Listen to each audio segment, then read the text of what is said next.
Fast, focused, and fearless. Here's everything you need to know as you jumpstart your day. I'm Diego Castro. President Bongbong Marcos has arrived in Switzerland for this year's World Economic Forum. For the latest, we have Gerard de la Peña reporting live from Zurich. Gerard, good morning from the Philippines. What should we expect from the President's trip?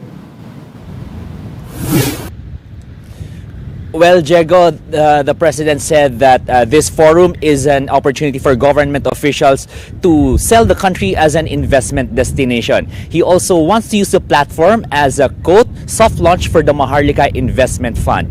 Even if the Sovereign Wealth Fund has yet to hurdle Congress, Marcos says he wants to introduce the country's proposed Sovereign Wealth Fund to global business leaders. There are no scheduled bilateral meetings in the World Economic Forum, but the President said there could be informal talks with other heads of states and business leaders. Marcos Jr. is the only president from the ASEAN to attend the gathering. He is also one of the two Asian heads of state to attend, alongside South Korean President Yoon Suk Yeol.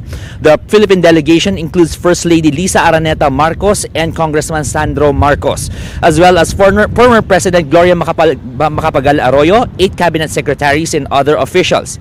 Critics, on the other hand, have dismissed the trip as ill-timed as Filipinos continue to grapple with high commodity prices. But the President assured the public that they are coming up with solutions to problems on production.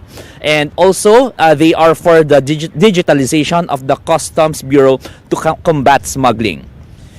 Diego, Marcos Jr. arrived here in Zurich at around 4:30 p.m. or around 11:30 p.m. in Manila. For the first day of the forum, he is expected to attend the opening reception, lunch, and dinner, and he's also scheduled to have a private dinner afterwards. He is also scheduled to face the Filipino community here in Switzerland on Friday before heading back to Manila. Diego. Thank you for those updates. Gerard de la Peña reporting live from Zurich, Switzerland. The city government of Borongan in eastern Samar plans to relocate some of its residents following a landslide in one barangay.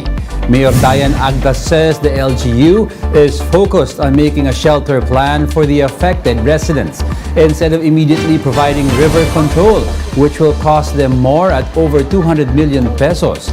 Continuous heavy rains these past days triggered a landslide in Barangay Siha.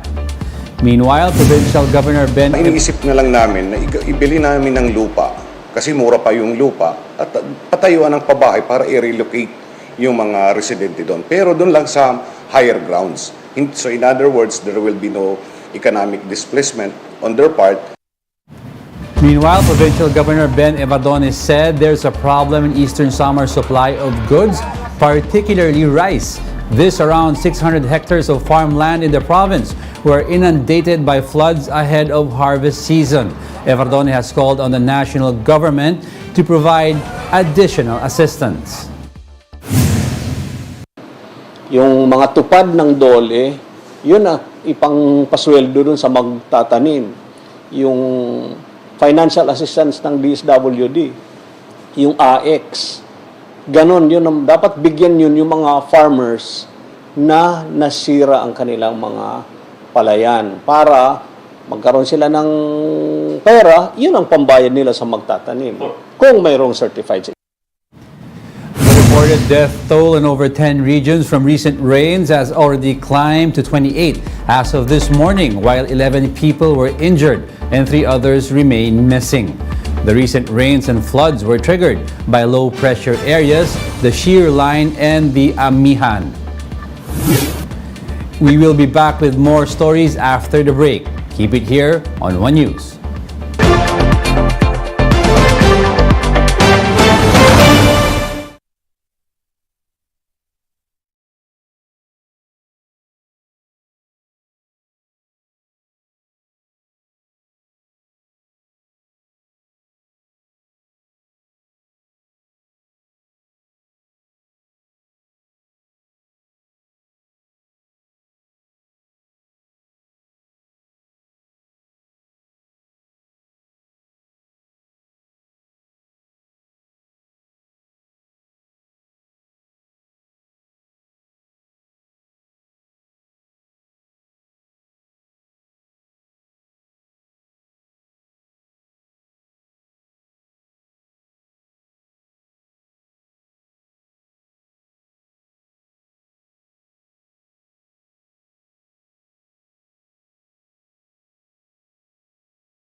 You're still watching One News now. I'm Diego Castro.